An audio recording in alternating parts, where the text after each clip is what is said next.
Esto no es una suave brisa.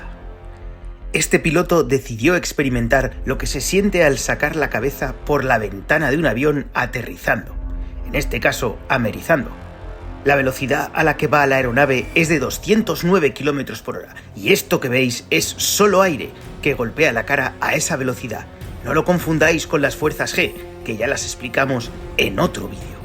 El único peligro de sacar la cabeza es recordar siempre cerrar la boca. No vayas a tragarte algún insecto.